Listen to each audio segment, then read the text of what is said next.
Tayari rais keshafika bunge kama ulivyoona hapo, kakaribishwa na maspika wa mabunge yote mawili ikiwa ni bunge la kitaifa Mheshimiwa Dr. Moses Wetangula na vile vile bunge la seneti Speaker Amason Jeffa Kingi. Vile vile pia tumeona makarani wa mabunge yote mawili ambayo wameweza pia kumkaribisha rais.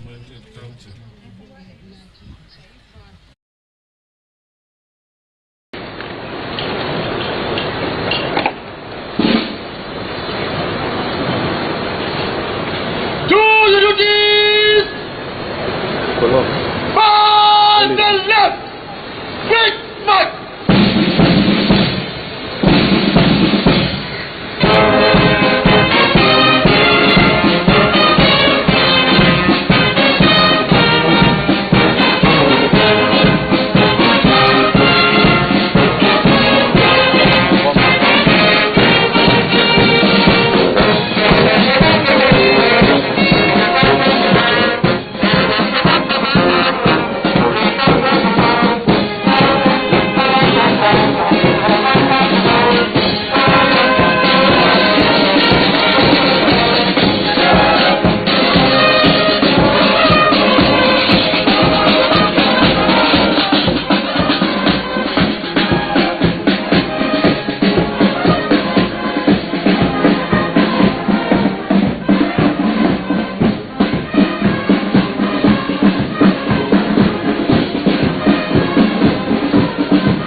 All right, there we have the president who has arrived at Parliament's precincts, where he had a guard of honor and then proceeded to greet the leadership of the Parliament, that is of the National Assembly and the Senate, and then proceeded indoors in preparation for his State of the Nation address.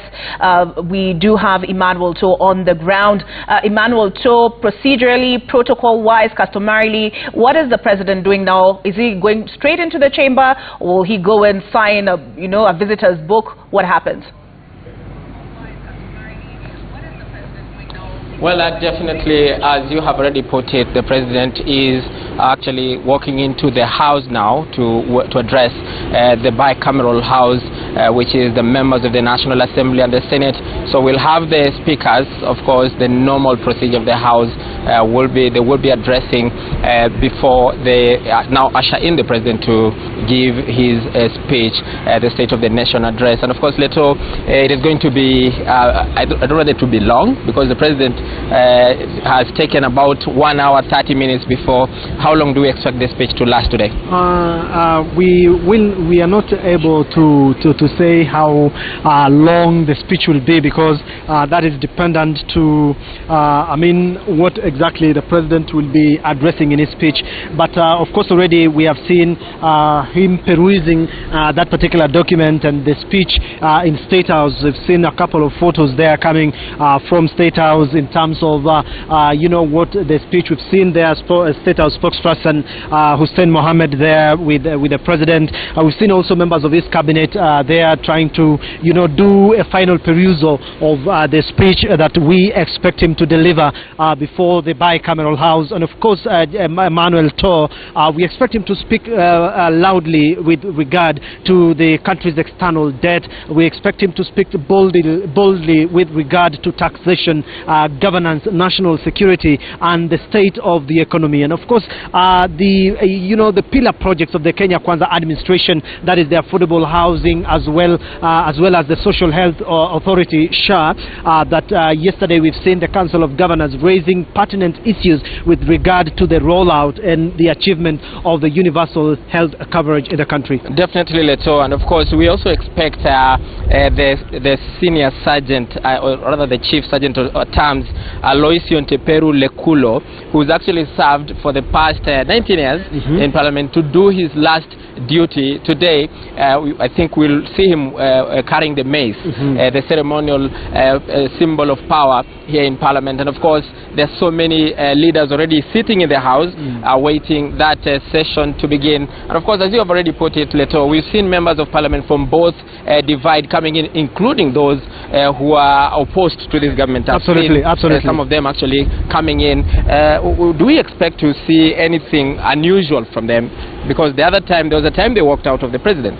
I mean, we've not seen anything unusual apart from the scenes that we continue to witness outside Parliament. Of course, there's some little bit of drama outside Parliament. Some activists, also coming to shout the issues that they want the president to speak about in terms of the economy, the cost of living. And so we, of course, will be waiting also to hear the president speak on the high cost of living. All right. We thought to hand it over back to studio. Olive, back to you to take over from where we've left. All right. I'd like to quickly ask, because now the president is on site, I expect he will start at any moment now, but I do want to invite my panelists to give their final remarks, including the chair of the Kenya National Commission on Human Rights. Do you expect him to say anything on the political civic environment, given what is happening in the region? We had protests following Tanzania's election, and we expect elections in Uganda come January. Yes, I'm hoping that he can speak to that issue, because this is now a cross-cutting issue. And we know that when it comes to human rights, Kenya leads on issues human rights. So if things happen within the region, they will have a negative impact in Kenya. We have refugees coming into Kenya. We have human rights defenders who have their rights and impacted. Issues around civic space and media freedoms are likely to come up. So I'm hoping that he can speak to issues around the human rights environment within the region. I'm also hoping that he can speak to issues around corruption and how that translates to service delivery, especially on the pillars that he has identified in his manifesto. I'm also hoping to hear on issues around social.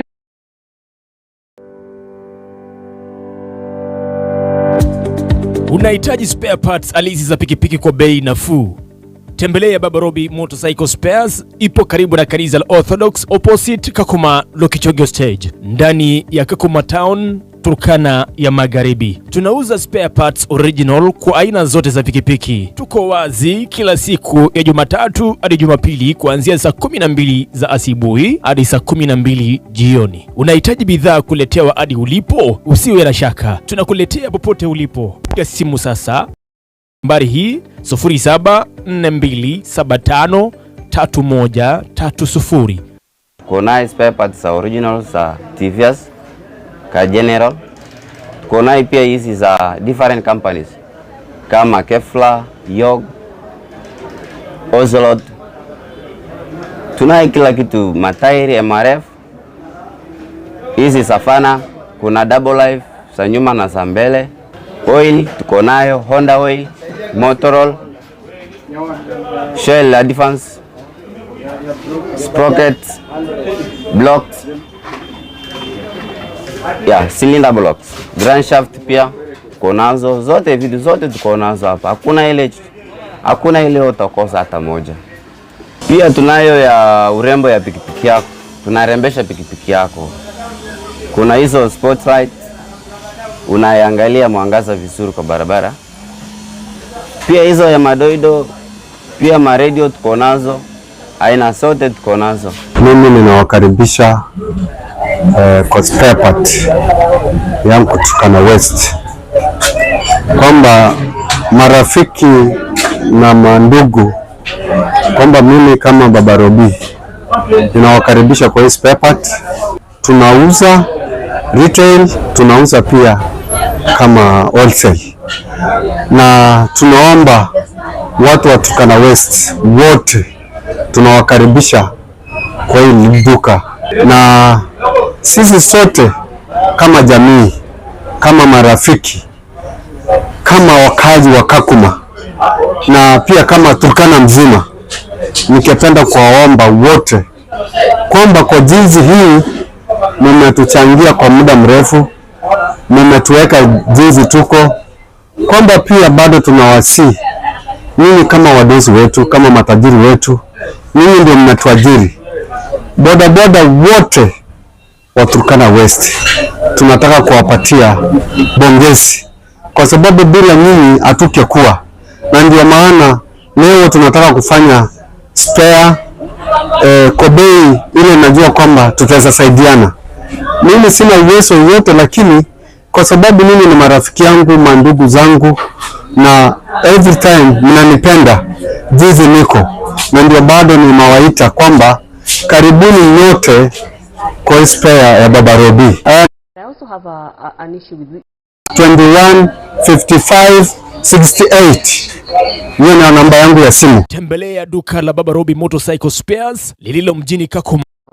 What has been done, and also the clearing of air of the few things that have not been clearly actually been spoken about, and the things that maybe the government have been accused of, especially those ones that really touch the fundamental areas and sectors of the economy of this country, one being health and the other one being education. For me, those ones really, and even something like food security still, how far are we as a country? And if there can be the word balance, I think as an average sober person, I'll be okay. Because I'll say, I will look at it and say, the government has not gotten an A at 80%, but the government was averagely well, because at 50%, we can say the public sector is not serving to be marked, it's serving more of the satisfaction of its citizen. So to measure the satisfaction that people are deriving in the things that are being presented to them, and the priorities that are being driven. And I look forward also to more clearer thematic areas, so that it's, when things are not clear, then we fall back to say it's still a promise. But when things are clear, then it's something that has already been decided, and it's something that is already being done. All right. Yeah. All right. So some of the things that actually I expect may be mentioned in the State of the Nation today, I believe he's going to mention the fact that Kenya has risen from position 8 to position 6 in terms of no, that's the report that came from the IMF and the World Bank, confirming that Kenya is now ranked 6th in largest in economy in Africa from its previous position, which was at position 8. So we managed to beat Angola and Ethiopia. So I feel like this is something that he's proud of. I feel like this is something he's going to talk about. And also, I think he's also going to talk about how he's normalized and stabilized the Kenyan shilling against the US dollar, because it still remains there at 129 1 year later. Yeah. Last year it was at 129 when he was giving the State of the Nation address, and I feel like this year he's going to mention the fact that he has stabilized it. I feel like he's also going to mention the affordable housing project, because this project has enabled him even get global recognition, global awarding, and even a collection of loans is easier for him, because now he can present Kenya as a macroeconomical country.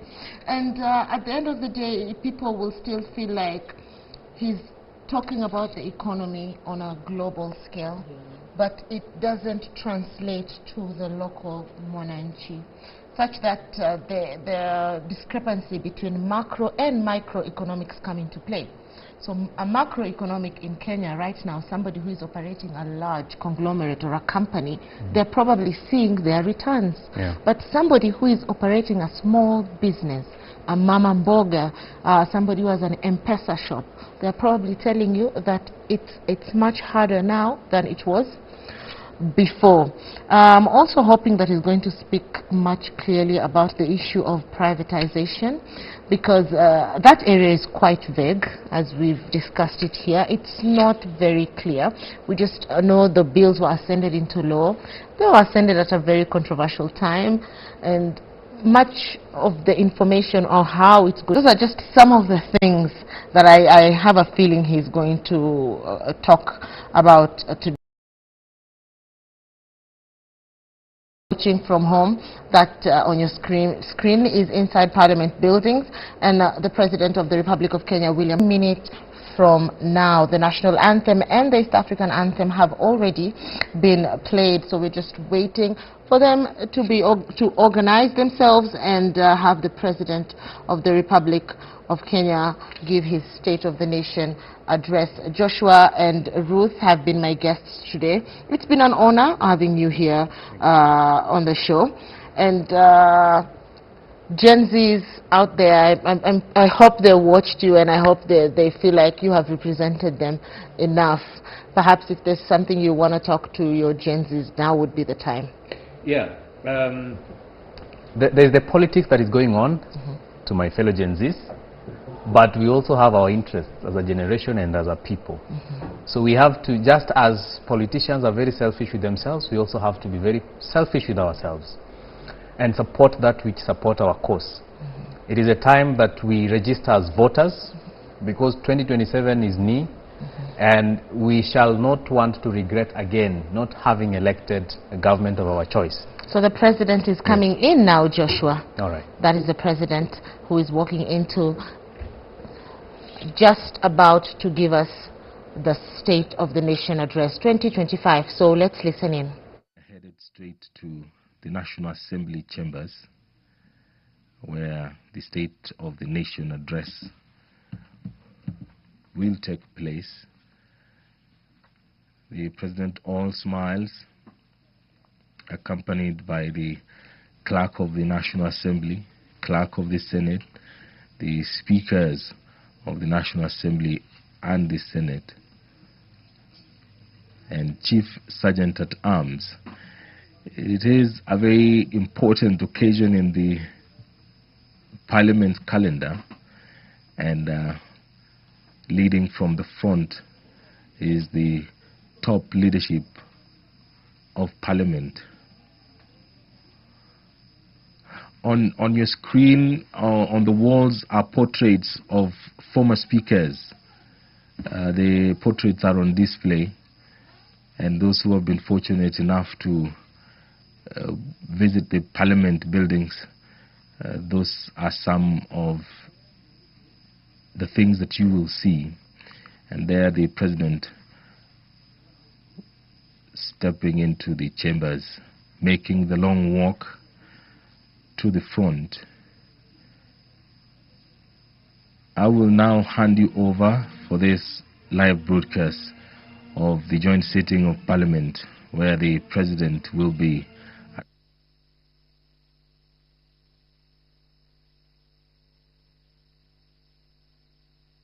with the Kenya Broadcasting Corporation. My name is Edward Kabasa. On behalf of my colleague Gladys Mungai, enjoy your viewing.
Honorable Senators, Your Excellency, the Honorable Dr. William Samoei Ruto, President of the Republic of Kenya and Commander-in-Chief of the Defense Forces, the Right Honorable Dr. Moses Wetangula, ADH, MP, Speaker of the National Assembly, Honorable Members of Parliament, Article 132(1)(b) of the Constitution provides that the President shall address a special sitting of Parliament once every year and may address Parliament at any other time. Article 132(1)(c) of the Constitution further provides that the President shall, among others, once every year report in an address to the nation all the measures taken and the progress made or achieved in the realization of the national values referred to in Article 10 of the Constitution. In addition, Article 247 of the Constitution requires the President, in his capacity as the chairperson of the National Security Council to report to Parliament annually on the state of the security of the country. In this regard, the Chief of Staff and Head of Public Service, via the letter reference EOP/1 CAB.26/4A Volume 7/1, dated the 3rd of September 2025, informed the Speakers of the Houses of Parliament of the intention of His Excellency the President to address Parliament. Consequently, and upon consultation, the address to Parliament by His Excellency the President was scheduled for today, Thursday 20th November 2025.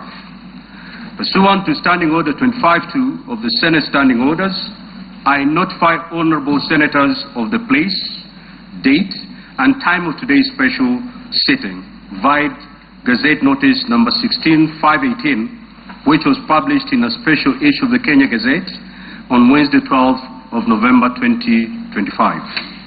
Further, together with the Right Honorable Speaker of the National Assembly, we notified all members of Parliament and the general public of today's special sitting via notices placed in the Daily Nation and the Standard newspapers of Wednesday, 12th November 2025. Accordingly, honorable members, this special sitting is properly convened. I thank you.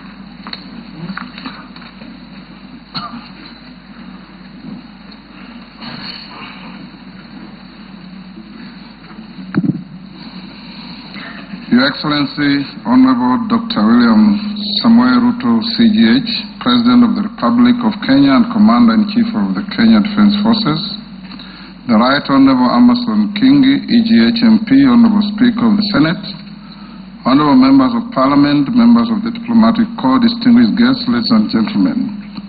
Article 1321B of the Constitution requires the President to address the nation once every year and at any other time. Further, Article 1321C of the Constitution requires the President to, once every year, report in an address to the nation on measures taken and progress achieved in the realization of our national values. Additionally, Article 1321C3 of the Constitution provides that the President shall submit a report for debate to the National Assembly on the progress made in fulfilling the international obligations of the Republic. In this regard, honorable members, by way of a message to the House, His Excellency the President conveyed his desire to address a special sitting of the Houses of Parliament today, 20th November 2025.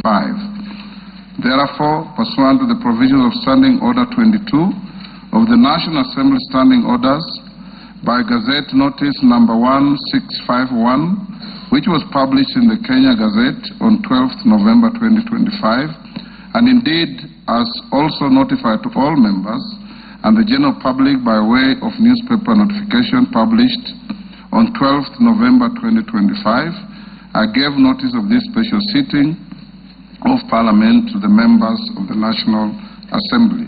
Accordingly, honorable members, this special sitting is properly convened. Your Excellency, honorable members, distinguished guests, ladies and gentlemen, it is the custom of Parliament to recognize invited guests seated in our galleries. I therefore wish to recognize the following guests who are seated in the Speaker's row. Her Excellency Rachel Ruto, First Lady of the Republic of Kenya, and other members of the First Family. His Excellency, the Honorable Professor Kithure Kindiki, EGH, the Deputy President of the Republic of Kenya. The Honorable Musalia Mudavadi, EGH, the Prime Cabinet Secretary, and Cabinet Secretary, Minister of Foreign Affairs and Diaspora Affairs. Your Excellency, honorable members, also present this afternoon is the Chief Justice and President of the Supreme Court, Honorable Lady Justice Martha Koome, EGH. She is accompanied by the Deputy Chief Justice and Vice President of the Supreme Court, Honorable Lady Justice Philomena Mwilu, EGH, Honorable Justice Daniel Musinga, CBS, Presiding Judge, Court of Appeal, Honorable Justice Oscar Angote, MBS, Presiding Judge of the Environment and Land Court, and Honorable Justice Brian Ongaya, EBS, Judge of the Employment and Labor Relations Court. We are also honored to have in our midst the immediate former Speakers of the Houses of Parliament, the Honorable Francis Ole Kaparo, the Honorable Ekwe Ethro, and the Honorable Kenneth Lusaka, EGH, the Governor of Bungoma County, and Clerk Emeritus of the National Assembly, Ambassador Michael Sialai, CBS. Also in the gallery, we have the Chairperson of the Council of Governors, who is also the Governor of Wajir County, the Honorable Ahmed Abdullahi, and the Honorable Johnson Sakaja, Governor of Nairobi City County. May I also accord special recognition to all Cabinet Secretaries present, and particularly acknowledge 5 of them who are former ranking members of the Houses of Parliament, namely Honorable Aden Duale, EGH, former leader of the majority party in the National Assembly, Honorable Kipchumba Murkomen, EGH, former Senate Majority Leader, Honorable John Badi, EGH, and Honorable Opio Wandai, EGH, both former leaders of the minority party in the National Assembly, and the Honorable Alice Wahome, EGH. If Honorable Mutai Kagwe is present, is also a former member of the House, I acknowledge him. I also acknowledge Principal Secretaries and members of the Diplomatic Corps, heads of constitutional commissions, and independent offices and state corporations present. You are all welcome to Parliament. Your Excellency, I wish to make a special welcome to Parliament and mention the Chief of the Kenya Defence Forces, General Daniel Kahariri, and the respective service commanders, the Inspector General of Police, and other leaders of our disciplined forces who are seated at the Speaker's row.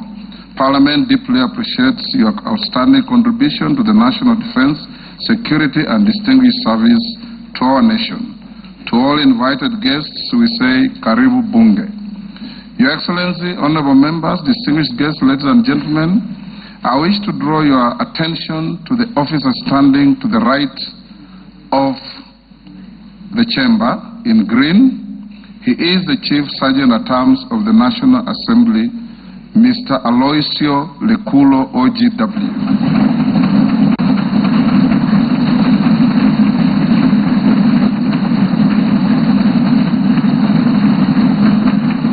Your Excellency, this special mention of this gallant son of Kenya is for the reason that he comes from the smallest community in our nation, the El Molo community, a community which, according to our last census, numbers just about 500. He has risen through the ranks as a high school teacher, as a DO, and competitively employed 6 in the sergeant's office, rising to become the Chief Sergeant at Arms. Today is his last day on duty, having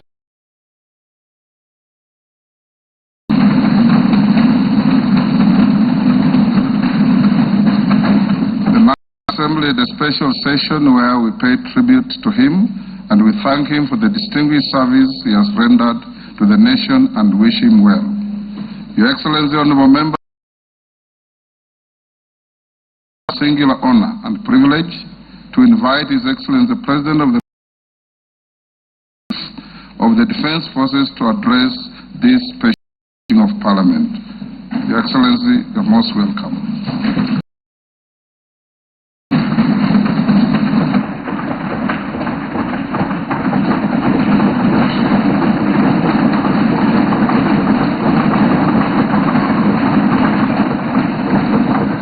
Thank you very much. The Assembly and Senate, the honorable members of the National Assembly and Senate, these distinguished guests, fellow citizens, 2 years ago, when I delivered my first State of the Nation address, I had a vision to sell. Today, I have a story to tell. A story written not in the quiet offices or the comfort of boardrooms, but out in the blazing sun of our farms, in the dust of construction sites where our affordable homes now rise, and in the grit of our community health workers, doctors, medical professionals who refuse to surrender in the quest for universal health coverage. It is written in the steady hum of our factories, in the determination of millions daring to dream and finance their vision through the Hustler Fund, in the courage of our young people working on housing sites, in the Climate Works program, in the digital ecosystem, and in the bravery of those who, looking beyond our borders, have sought livelihoods abroad to sustain families back home.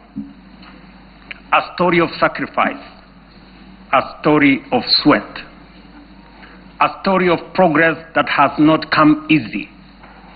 It is a story you can see in the numbers, feel in the homes, and trace in the lives transformed across our republic. A story whose facts are available for all to examine, except perhaps for the cynical who have no facts. Today, the evidence is clear, evidence of promises made and promises kept. In just 3 years, we have built not monuments of words, but foundations of progress. And yet, even with these achievements, I am convinced that this is only but the beginning. Mr. Speaker, honorable members, as I prepared this address, I reflected deeply on the long road we have traveled as a nation. 62 years shaped by struggle, sacrifice, hardship, triumph, and milestones that have affirmed our spirit. From that reflection came one undeniable truth. We have made commendable progress, but Kenya still waits. This nation has the talent not just to improve, but to leap and to make the transition from a developing country to a developed one within our lifetime. That is why I speak today with full conviction that history has summoned this generation, our generation, at such a time as this, to a higher purpose. Some eras are shaped by events. Others are defined by the decisions a nation makes. And today, Kenya is called to make such a decision, to finish the journey our forebears began, and finally turn our long-held potential into lived reality. To do this, we must cast off the prevailing mindset of being content with the average. We must step beyond the comfort of the familiar and the ordinary and reach with courage, clarity, and conviction for nothing less than excellence and greatness. Therefore, as we examine the achievements of the past 3 years, results that have laid a firm foundation for equality of opportunity and a nation where no one is left behind, today I will also place before you not just a vision, but a national project that is realistic, grounded, and entirely within our reach. A vision not just to grow but to transform. A roadmap not merely to move forward, but to rise. To rise from developing to developed. To rise from potential to reality. To rise from promise to prosperity. To rise from the third to the first world. To rise finally into the Kenya we have long imagined. The Kenya we deserve. For long, our ambition was held hostage by small thinking and ordinary expectations. But that era must now be confined to the past. Today, we stand on the threshold of something far greater, a moment in which we can say that our parents dreamed of and what our children yearn for, we will accomplish in our lifetime. As we know, this is achievable because others have done it before. I have often spoken of the Asian tigers, South Korea, countries that at independence were our peers in nearly every measurable way. They had no extraordinary resources. They were not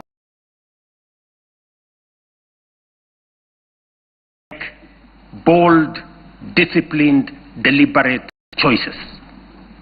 They invested in their people, excellence, and refused to be trapped in the limitations of their circumstances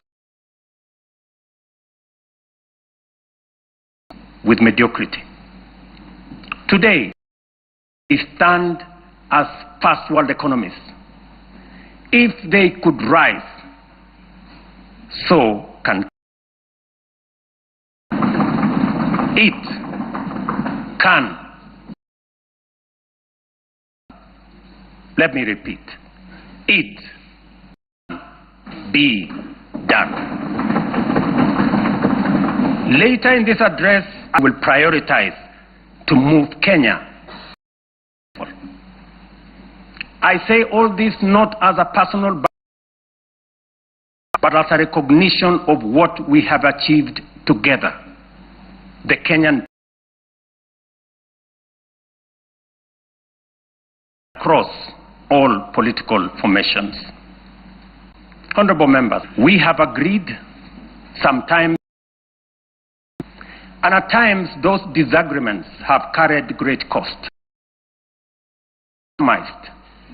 We have confronted hard truths, and we have endured storms none of us invited. But we all take comfort that it has not been for nothing, for this is how far we have come. At a time like this, in 2022, Kenya was in distress, almost to double digits. A fuel shortage threatened to paralyze our economy as oil shilling was in free fall. Foreign reserves had hit historic lows. Debt service consumed our revenues. Confidence, both local and foreign, had waned. International analysts warned that it was no longer a question of if, but when Kenya would default. Within that context, we acted. We restored fiscal discipline. We eliminated wasteful subsidies. We rationalized public expenditure. We strengthened revenue collection and placed our economy on a path of recovery and sustainability. Inflation, which stood at 9.6% in 2002, in 2022, has steadily declined to 4%, bringing much needed relief. The shilling, once in perilous downward, stabilized at 129 to the dollar for nearly 2 years. And fiscal management, Eurobond redemption signaled to the world that Kenya honors. Was ranked the 8th largest economy in Africa with a GDP of 115 billion. Our GDP has increased to $136 billion, moving us up to become the 6th largest economy on the continent, according to IMF.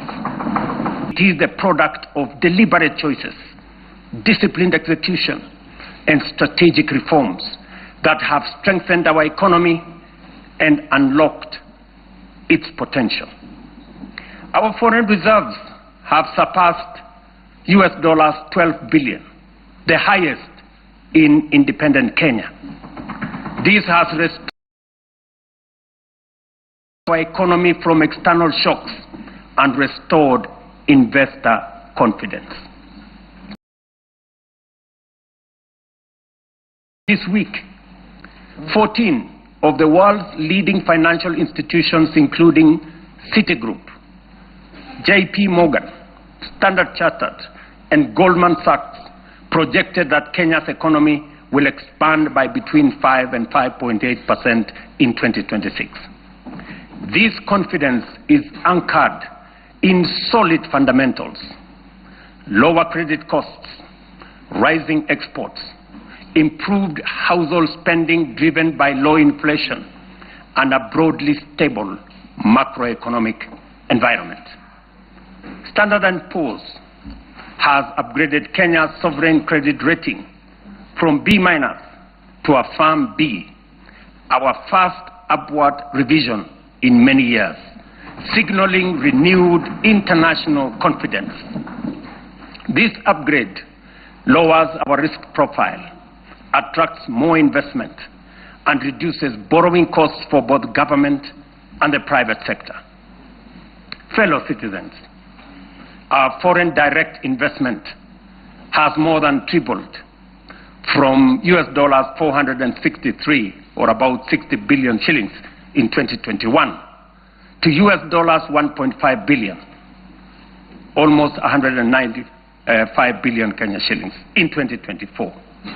In the last 36 months, over 300 new businesses, including 500 foreign companies, have registered and set up shop in Kenya, reflecting renewed confidence and ease of doing business. The Nairobi Securities Exchange has recorded a powerful resurgence, now recognized as one of the best performing emerging markets globally. Since January 2025, investor wealth has grown by over 1 trillion shillings, driven by a broad share price rally that has re-established the Nairobi Securities Exchange as a premier asset class. The NSE is on track for its strongest performance in over a decade, building on last year's remarkable gains. This renewed vibrancy is a clear vote of confidence in Kenya's direction and in the reforms we have undertaken. In short, Mr. Speaker, honorable members, the world's most respected economic assessors and market sentiment are affirming that what we already know, that our economy is strengthening, our prospects are brightening, and confidence in Kenya is rising. Our critics, the high priests of eternal pessimism, who criticize without responsibility and tear down without offering alternatives, will want you to believe that our economy is going in the wrong direction. But while everyone may speak their mind, and that is the beauty of our democracy, no one is entitled to manufacture self-serving falsehoods and traffic them as facts. And facts are exactly what I present here today: clear, verifiable, and indisputable. Mr. Speaker, one of the greatest contributors to the high cost of living is the cost of food. Kenyans in 2022 marched with empty sufurias, a stark symbol of frustration and unbearable cost of basic commodities. From the very outset, we made an intentional and strategic decision to subsidize production and not consumption. We understood that lasting relief would not come from temporary subsidies and price controls, but from strengthening the foundations of agricultural production. We also recognized that agriculture is not merely another sector of our economy. It is the lifeline of our nation. If we were to secure households, stabilize prices, jobs, expand industry, and spur exports, agriculture had to be the fulcrum of our transformational agenda. To organize the sector and improve service delivery, we launched an integrated digital platform to register farmers. In 2022, fewer than 300,000 farmers were on record. Today, over 7.1 million farmers are registered on the Kenya Integrated Agricultural Management Information System, giving us visibility to design scientific targeted interventions and eliminate extortionists, getaway brokers, and drive out cartels and middlemen. This has enabled us to implement the fertilizer subsidy program at scale. To date, over 21 million bags of affordable fertilizer have been distributed, reducing the price by nearly 2/3 and saving farmers Kenya shillings 105 billion so far. This year alone, we delivered 7 million bags of fertilizer and 35 million kilos of certified seed. And next year in 2026, we plan to distribute 12.5 million bags across all the 1,450 wards, ensuring every farmer has access to affordable inputs. The impact has been phenomenal. Productivity in all our agricultural sectors has gone up. National maize harvests have risen from 44 million bags in 2022 to 67 million bags in 2024, setting the stage for a historic harvest this year of 70 million bags. The results are visible in markets and homes. The price of a 2-kilogram packet of flour has fallen from what it was 250 in 2022 to as low as 130 today. For millions of households, this is meaningful daily relief. The transformation across our value chains is equally compelling. Tea production has grown, with earnings rising from Kenya shillings 138 billion in 2022 to Kenya shillings 215 billion in 2024, a 56% increase. The coffee sector, once on the brink of collapse, is roaring back. Nearly 50,000 seedlings have been distributed.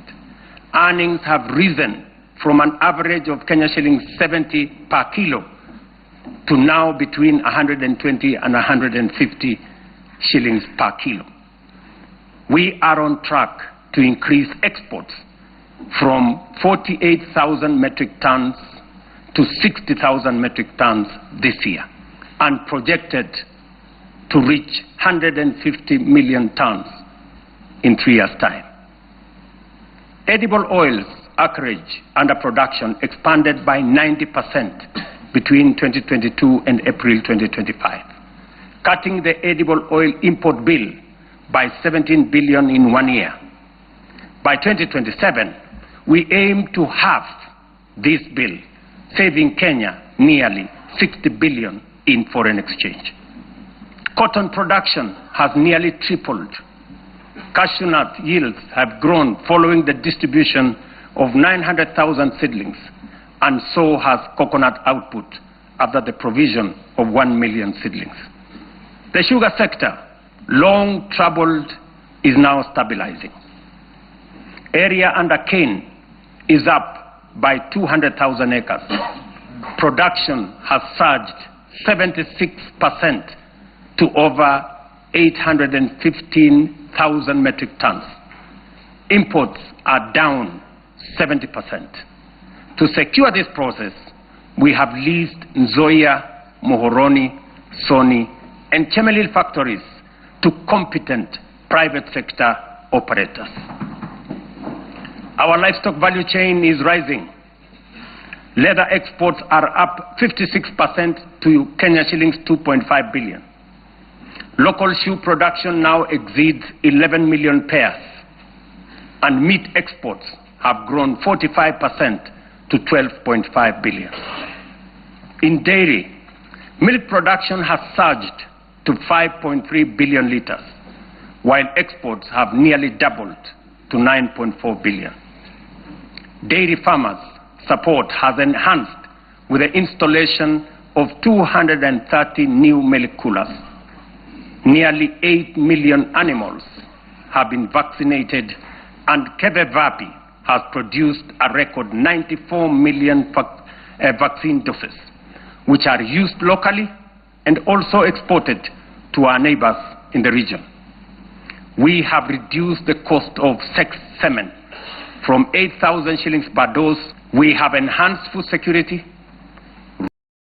incomes, driven agro-industrialization, and expanded export footprint.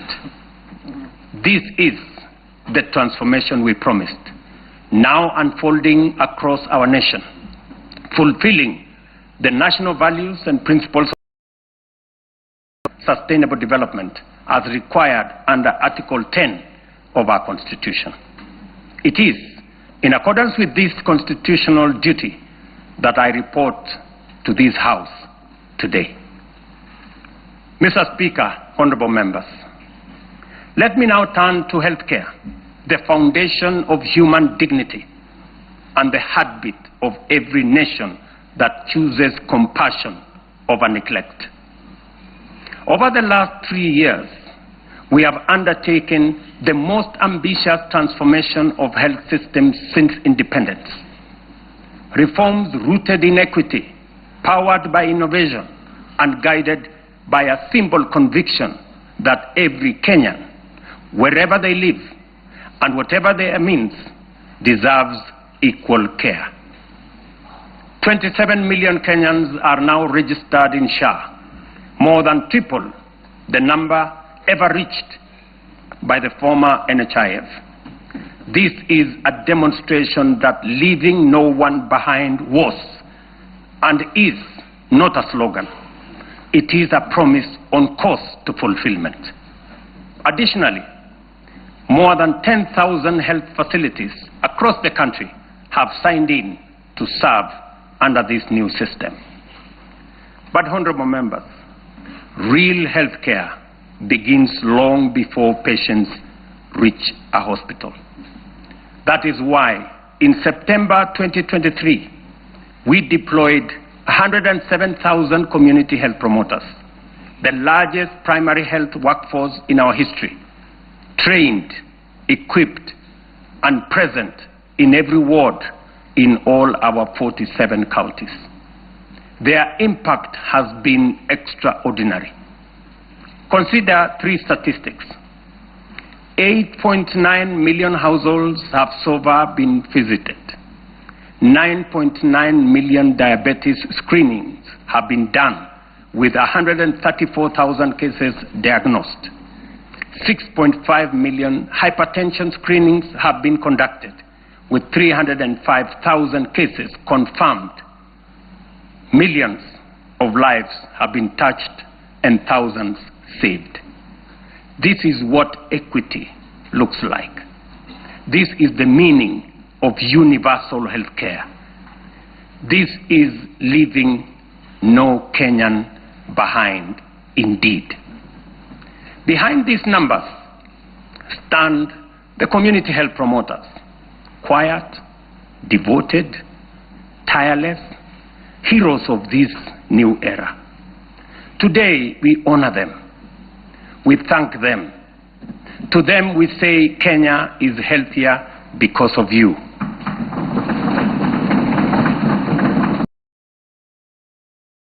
When I promised that those unable to pay would be supported by government under UHC, the cynics scoffed as usual.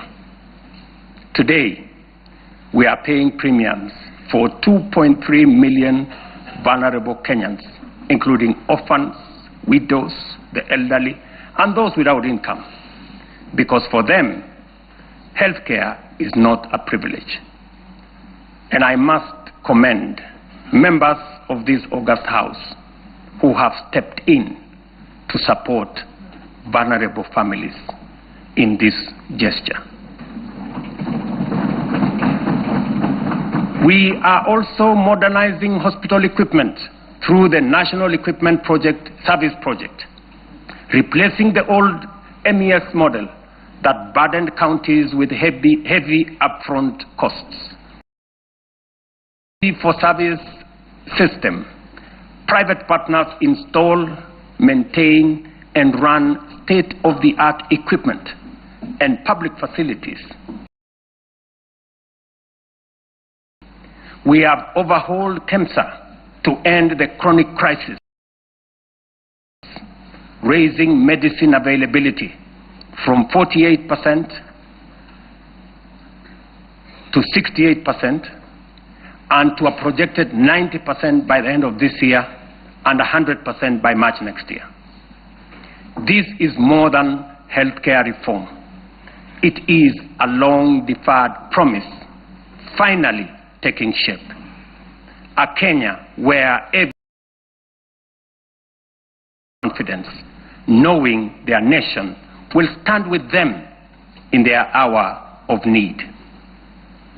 It fulfills our national values of dignity and equity as stated in Article 10 of the government is strengthening financial protection for Kenyans under cancer treatment. Social Health Authority will enhance from the current 550,000 shillings to Kenya shillings 800,000. Effective December 1. This enhancement responds to the rising cost of sustained cancer care and ensures that patients can access quality, uninterrupted treatment without facing financial hardship. Mr. Speaker, honorable members, when I assumed office, our education sector was in distress with a strained CBC transition, a chronic teacher deficit, universities on the edge of insolvency, and overstretched infrastructure. We moved quickly to restore education as the great equalizer. Through the student-centered funding model, scholarships and loans now follow need and merit, placing the learner at the center. Nearly 500,000 students have already benefited from this model. We then tackled the teacher crisis head-on. We have hired, as you all know, 76,000 teachers with 24,000 more to be brought in by January next year. That will translate to 100,000 teachers in 3 years, an achievement unmatched in the history of our country. Together with the national government CDF, we have delivered 23,000 new classrooms and 1,600 laboratories are under construction, easing congestion and giving CBC the dignified facilities it requires. TVET has become the engine of practical skills. Enrollment has leaped from 341,000 in 2022 to 718,000 as young Kenyans embrace engineering, ICT, modern agriculture, hospitality, design, and the trades that power a modern economy. In strengthening education at every level, we are giving life to the national values in Article 10, especially equity, human dignity, and sustainable development, ensuring every child has a fair chance to rise. Na pia kama Turkana mzima, nikipenda kuwaomba, mmetuchangia kwa muda mrefu, mmetuweka jinsi tuko, kwamba pia bado tunawasi nyinyi kama wadosi wetu, kama matajiri wetu, nyinyi ndio mnatuajiri. Bodaboda wote wa Turkana West tunataka kuwapatia bongezi, kwa sababu bila nyinyi hatungekuwa. Na ndio maana leo tunataka kufanya spare ya Baba Robi. Namba ya simu ni 0742. Mbele ya duka la Baba Robi Motorcycle Spares lililo mjini Kakuma kwa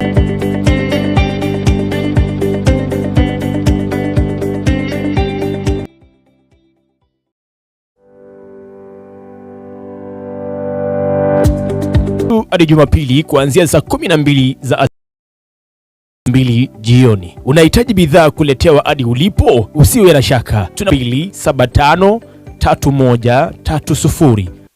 These are different companies kama Kefla, Yog,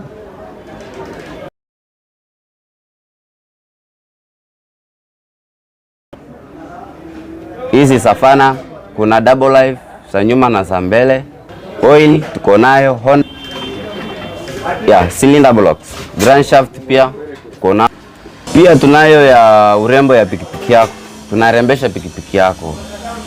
Kuna hizo Spotlight kwa spare part yangu Turkana West, kwamba marafiki, na tunaomba watu wa Turkana West, sisi sote kama jamii, kama marafiki, kama wakazi wa Kakuma, na pia kama Turkana mzima, nikipenda kuwaomba wote kwamba kwa jinsi hii mmetuchangia kwa muda mrefu,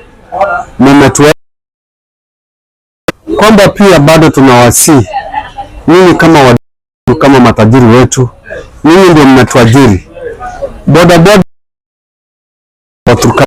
Millions once blacklisted Kenyans have since repaired their credits. 3 million small businesses and their owners, previously locked out of the formal finance, are now banked. And 2 million Kenyans are now frequent. 800,000 entrepreneurs are accessing up to 150,000 and grow their businesses. But honorable members, credit alone is not enough. The National Youth Opportunities and Transformation Agenda. Nyota will uplift 820,000 unemployed, apprenticeship, recognition of prior learning, entrepreneurship grants, digital savings. When the program is fully implemented, it will have placed 90,000 young people into work or enterprise, certified 20,000 into 190,000 savers, while building capacity of 600,000 more to undertake government procurement under the ACBO program. Ladies and gentlemen, over the past 3 years, our digital transformation is changing how Kenyans live, how they work. We have expanded the fiber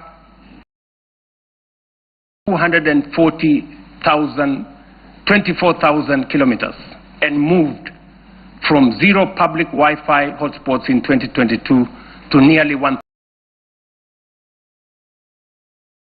behind. We have set up 300 digital innovations in the pipeline, gateways where ideas grow and enterprises begin. At the heart of this shift is digital government. From less than 400 services on eCitizen to 22,500, we have delivered one of the fastest digital migration in the world.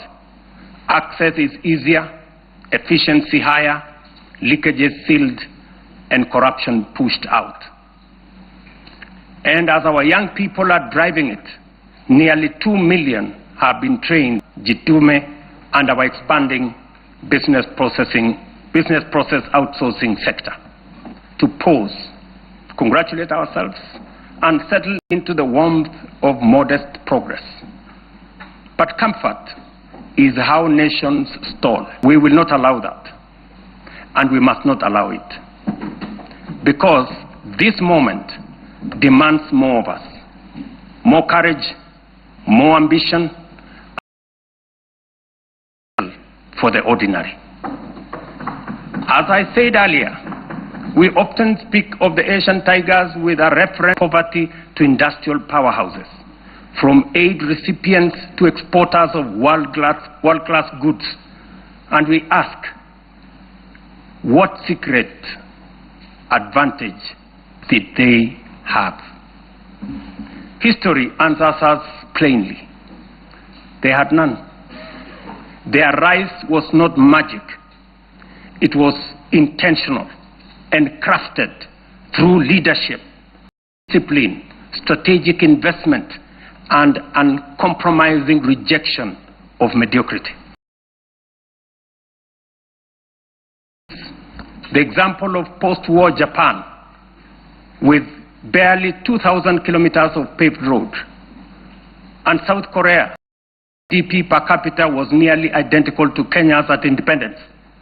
Today, Japan commands of paved roads, while Kenya has 22,000. 62 years. Per capita now exceeds $36,000 compared to. These comparisons are not meant to indict us, but to demonstrate what becomes possible when a nation chooses ambition over resignation. From their journeys, clear lessons emerge. These nations set aside small dreams and integrated boldly with global markets. They built first world infrastructure in what was third world environments.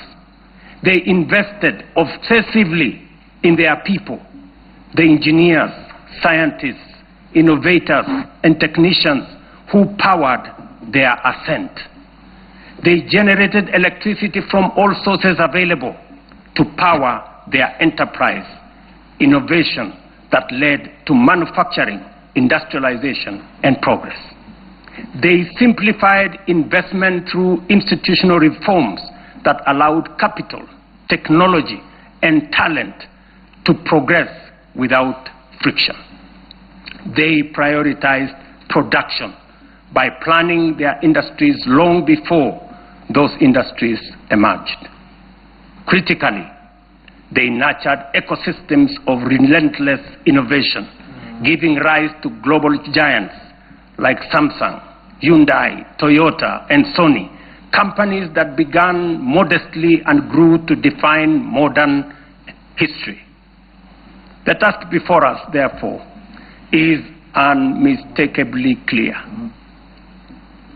If Kenya is to grow at scale, we must raise our ambition. It is for this reason, Mr. Speaker and honorable members, that under my leadership, we are raising the bar of national ambition. And that is why I am today submitting a roadmap to take Kenya to the next level.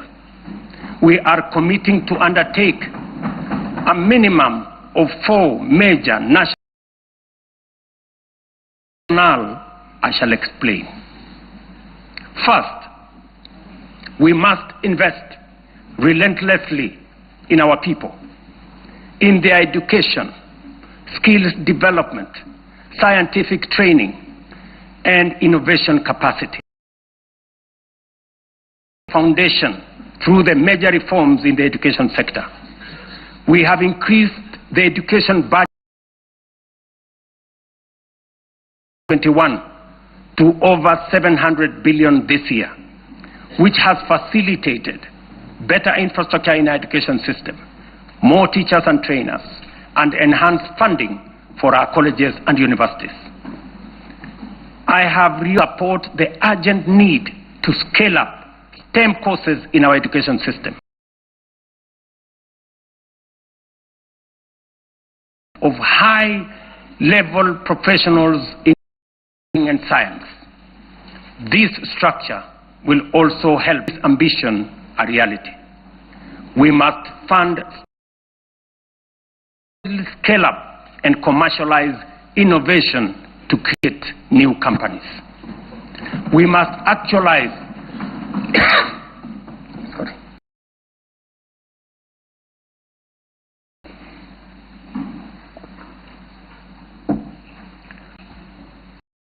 We must actualize the National Research Fund, moving from the current 0.8% of GDP to 2% of GDP. This today over 180 billion. Progressively, we should grow the fund to 1 trillion over the next 10 years. We will mobilize domestic public resources, private investment, venture capital, and other private sector financing to drive this effort, because no nation rises above the abilities of its citizens. Let me repeat that. Gentlemen and ladies, no nation rises above the abilities of its citizens. And we must promote a culture of enterprise so that Kenyan companies can cross borders. The example of Safaricom's M-Pesa, growing from a local solution into a global financial platform. 170 countries today. This demonstrates the possibilities we can unlock. Secondly, we must turn around our economy from a net importer to a net exporter of products, goods, and services. The most urgent being imports of food products that cost us 500 billion shillings every year. Just imagine. We are importing maize, wheat, rice, edible oil, to Kenya at a cost of 500 billion shillings every year. As I mentioned earlier, we have already made interventions to reduce imports of maize, sugar, edible oils, rice, wheat, but our efforts are undermined by the natural limits of rain-fed agriculture. We can no longer allow the clouds to determine whether our people eat or not. We are able to produce enough for domestic consumption and exports. Expanded modern irrigation is now necessity and the only path forward. We are endowed, ladies and gentlemen, honorable members, with arable land, yet we all know only 15% of Kenya can support rain-fed agriculture. And this limited area is what we have relied on to feed the entire nation.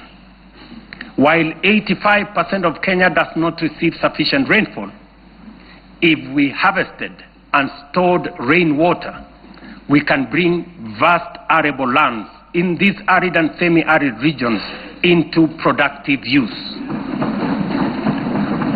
With the dams, we can transform our arid and semi-arid areas into hubs of agricultural production, even in the absence of rainfall. We must never give up on the potential of these regions simply because they receive little rain, and we must never confuse the lack of rain with the lack of water. We must build at least 50 mega dams nationwide, alongside 200 additional medium and small dams and thousands of micro dams to collect only to secure our food supply, but 2.5 million additional acres under irrigation within the next 5 to 7 years. Therefore, the commitment to harvest and simply about food and water security. It is a strategic, nation investment, one that underpins our aspiration to be a net exporter of agricultural products, underpins economic independence, rural prosperity. The Ministry of Water and Sanitation and Irrigation, alongside all relevant of these dams. These projects span the breadth from the High Grand Falls, a mega dam on River Dawa in Mandera, Isiolo, Basalinga Dam, Yata in Machakos, Singli Canal in Garissa, Soin Koru in Kisumu, Rumuruti in Laikipia, Thochi in Embu and Tharaka, Lowat in Turkana, Mahoya Dam, Studling, Nyeri and Kirinyaga, Narosra in Narok, Aror in Elgeyo Marakwet. Others include Ndarugu in Kiambu, Kokwanyo in Homa Bay, Rare in Kilifi, Tongaren in Bungoma, and many more strategic sites.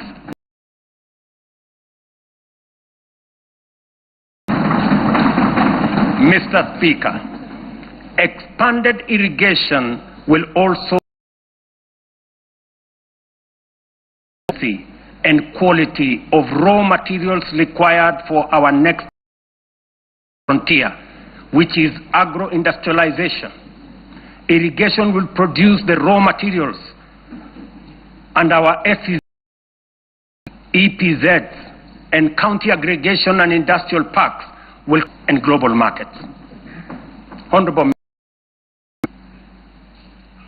energy is the lifeblood of modern economy. No nation has developed without abundant, reliable, and affordable.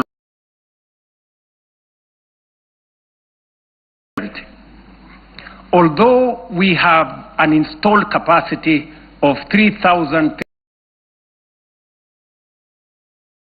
solar and wind, means our farm capacity is only 2,300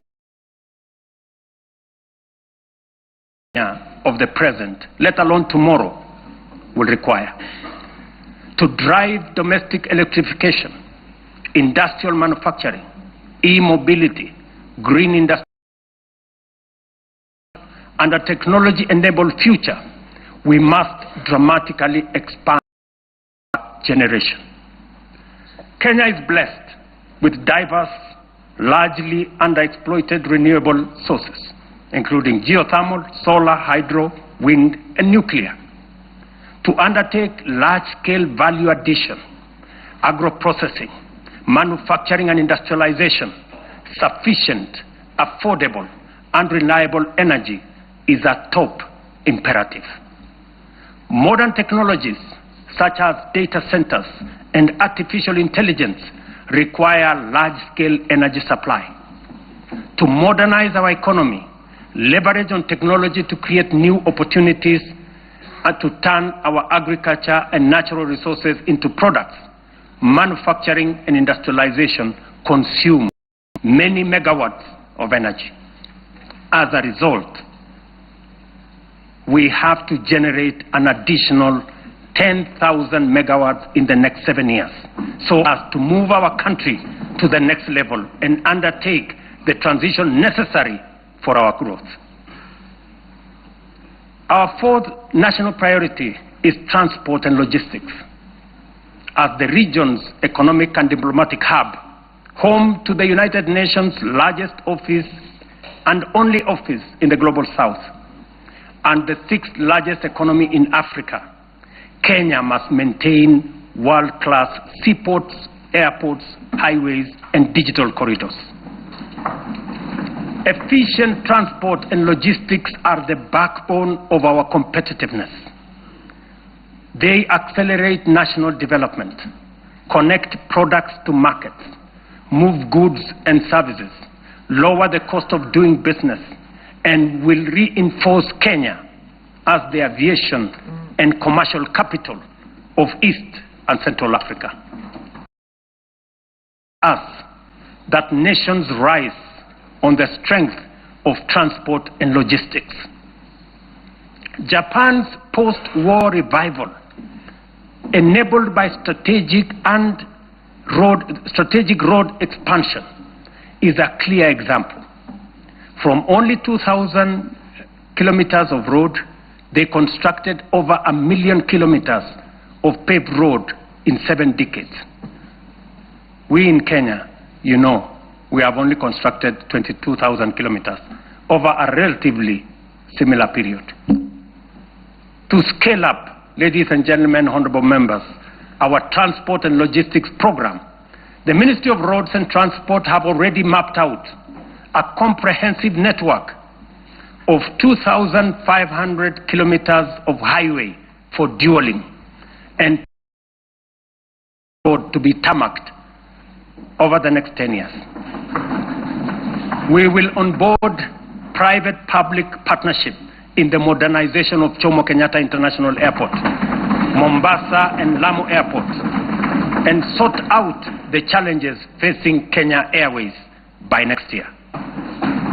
This work is already in progress.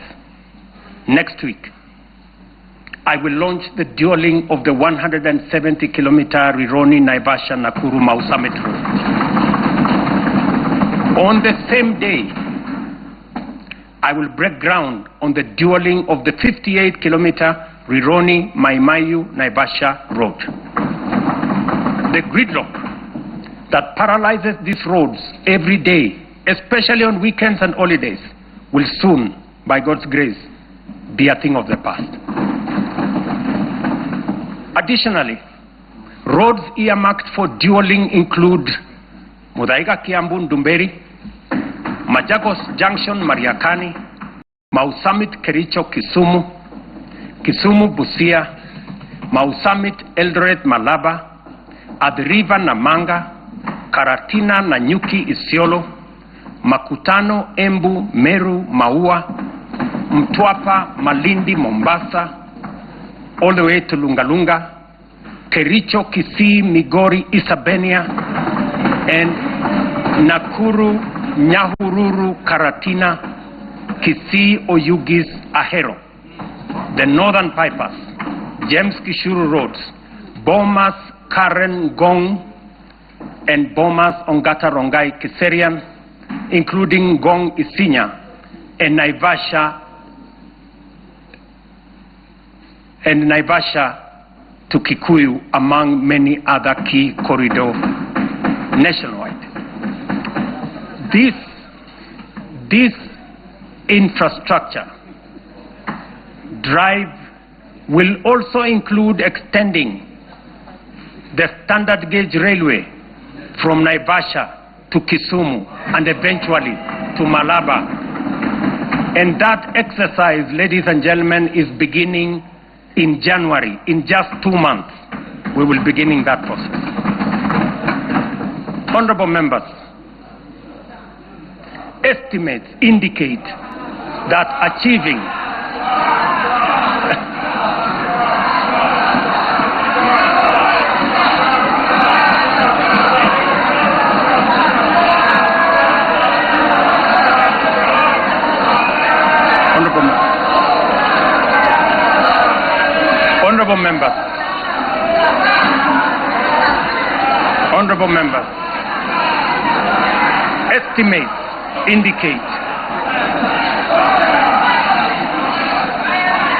Honorable members,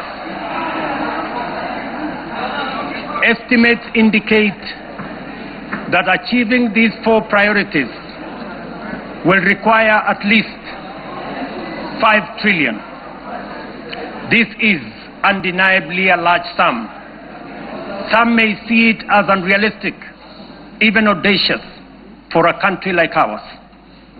But allow me to recall President John F. Kennedy's words in 1962 as he rallied America to reach the moon. And this is what he said, and I quote, "We choose to go to the moon in this decade and do the other things, not because they are easy, but because they are hard. Because that challenge is one we are willing to accept, one we are unwilling to postpone." These 4 projects are our national imperatives, commitments we must embrace without hesitation, not because they are easy, not because they are cheap, but because they are absolutely necessary, because they are worthy of our time. This is the assignment of our generation. This is the purpose for this administration and this parliament, the 13th parliament, and this is the moment we must rise up to. Which brings us to the next question. Given our fiscal constraints, how shall we finance these transformative projects and do so sustainably? The answer, ladies and gentlemen, lies in 2 key financing vehicles: the National Infrastructure Fund and the Sovereign Wealth Fund. As noted earlier, our development ambitions require sustained, large-scale investment in education, in roads, in energy, water systems, logistics, transport, and digital network. Yet, our fiscal space is narrow.